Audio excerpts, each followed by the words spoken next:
Alors, bonjour les élèves de la grade 11. Nous sommes ici aujourd'hui pour la correction du devoir sur flowchart, le deuxième assignment, donc assignment to correction. La première question était comme suite. Draw a flowchart to allow a user to enter two numbers and then display the larger one. Réponse, nous avons donc start et end, input num1, input num2.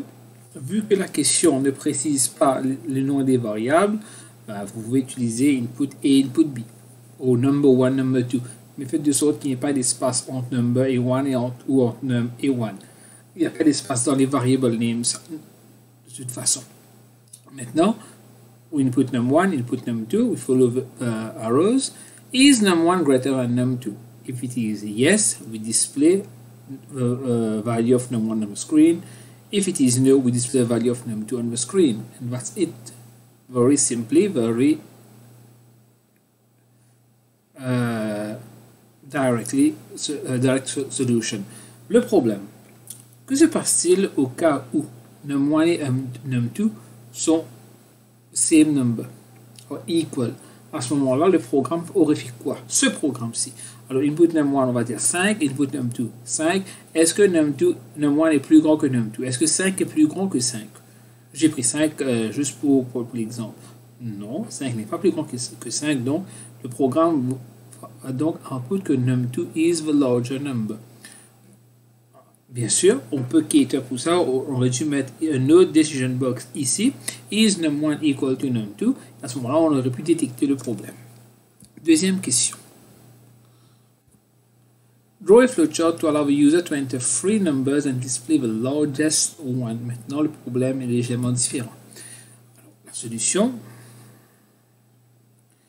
il se peut que vous ne voyez pas ici ce qu'il y a dans le flowchart. Alors, ici écrit start, input num1, num2, num3. Ensuite, 3 decision boxes pour 3 comparaisons différentes.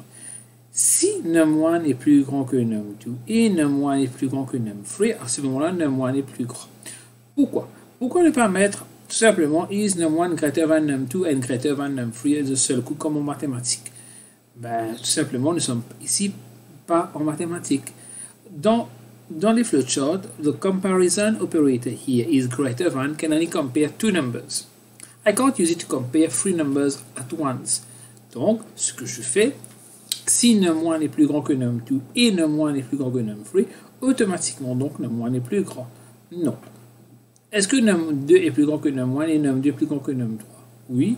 Donc output, j'aurais dû écrire num2 ici et num3 ici, juste pour la correction. Donc à ce moment-là, si toujours la réponse est non, à ce moment-là, num3 est plus grand que num1 et num3 est plus grand que num2, oui, output num3. Sinon, le programme détecte une erreur, but all three numbers should be different.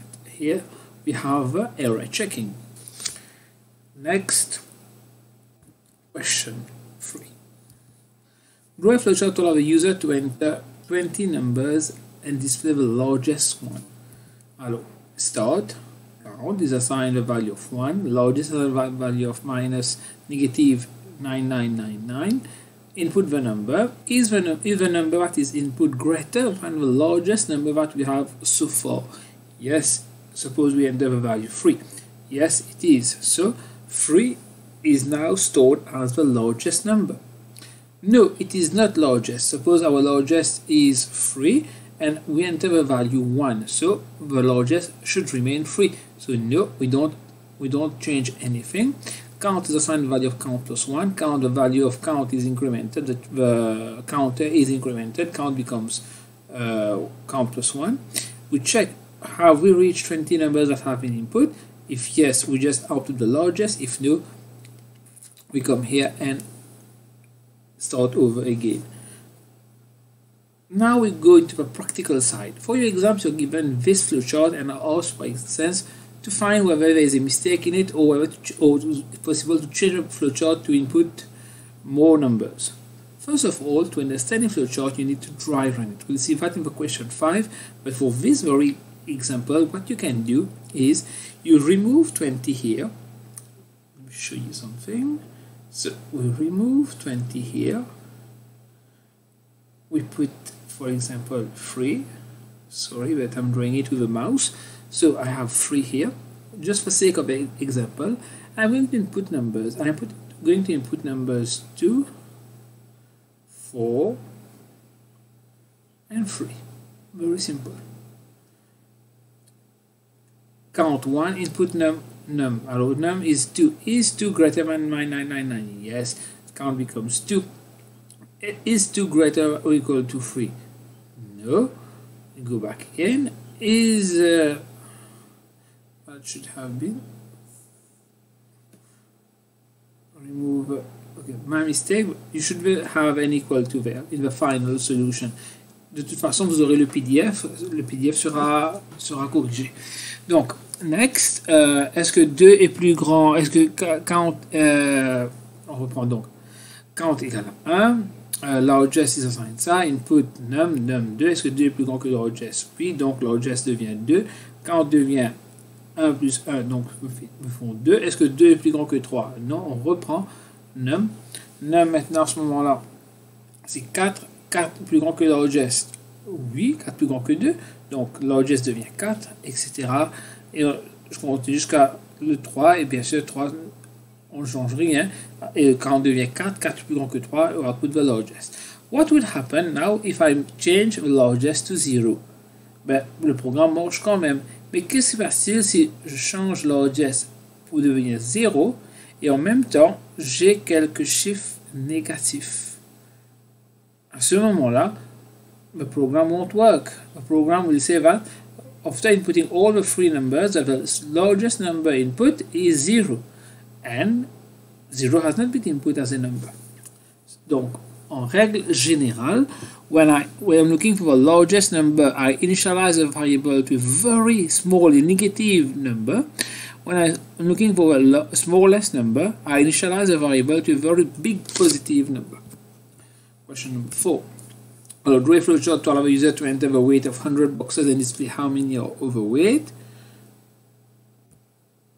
Je vous rappelle que we don't put the kilograms here, and je vous rappelle aussi que this should not be there. It should be greater than 100. Right? C'est le même principe qui s'applique, mais maintenant on calcule, on prend le weight, et si le weight est plus grand que 45.5, we increment the counter for overweight, we increment the variable for overweight. Bien sûr, nous avons un counter ici pour nous dire de prendre un maximum de 100 data comme entrée.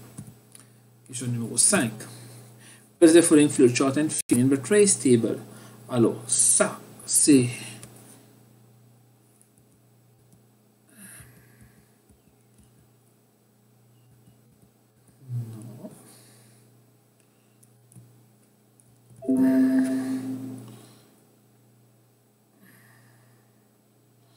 Question numéro 5 était 4.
This is question 5. Here it is different.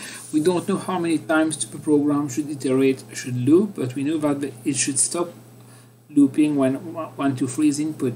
So this is called our rogue value, the value that stops the loop from looping continuously over and over again. Alors, start, we initialize sum to 0, we initialize count to 1, we input age, value, first value. Is age what is input equal to 1, 2, 3? Yes, it is. So we stop. No, it isn't 1, 2, 3. So we continue. Count is assigned count plus 1. We increment the counter. Sum is assigned sum plus age. We go back. We also have another age to be input. What if the age being input, say maybe the 10th, 15th value, much more later, is actually 1, 2, 3. À ce moment-là, average becomes our sum divided by count. On calcule l'average et on calcule l'average. Comme vous l'avez vu ici, la valeur 1, 2, 3 arrête le looping. Bien sûr, nous verrons ça en pseudocode. Question numéro 6.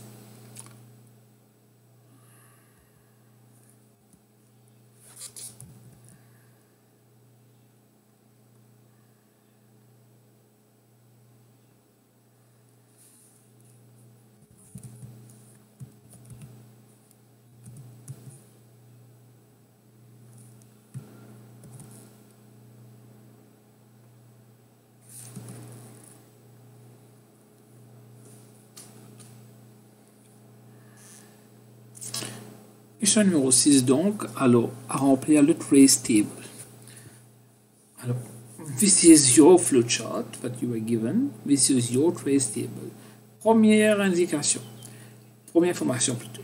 You're not compelled to fill in all the lines. Il se peut qu'il y ait même deux fois où la réponse a demandé plus de lignes. Mais c'est pas obligatoire de tout remplir à chaque fois. Donc, start, count 1, count is 1, total 0, input A. On va prendre la première valeur ici. 2 has been taken. Input A devient 2. Input B devient 3. Ensuite, C is A greater than B, greater or equal to B. Est-ce que A est plus grand que B? Non. À ce moment-là, C devient A fois B. C devient B. 2 fois 3 me font 6. Continue. Total is assigned total plus C. Total is assigned 0 plus C. 6. Count devient 2. Count est 1 devient 2. Ensuite, is count greater or equal to 3? Est-ce que count? Non. Donc, on repart. Et normalement, dans un trace table, à chaque fois qu'on repart pour un nouveau loop, une nouvelle iteration, on change de ligne. De toute façon, ici, je suis un peu obligé. Donc, input A is 4, and input B is 1, 4, 1. Est-ce que A est plus grand que ou égal à B? Oui. À ce moment-là, ici, là, C égale A, C is assigned A plus B, 5, fois 2, 10, 4 plus 1, 5, fois 2, 10, C égale à 10, total plus C, total devient total plus C, qui me font 16. Est-ce que 40 plus grand égale à 3? Oui. Output total à ce moment-là, et on va output on the screen 16. Alors, pour les examens, you may be asked to change the flowchart. Par exemple, ici, the flowchart is only comparing two sets of numbers. Even if you have 3 here, it's comparing two sets of numbers since you have an equal to sign. Alors, pour les examens, you may be asked how to make it effectively input 3 pairs of numbers. À ce moment-là, you must change this count to greater than or equal to 3 or simply greater than 3. Voilà, c'est tout pour aujourd'hui pour la correction. Hope this helps you. On se voit après en classe. Bye bye.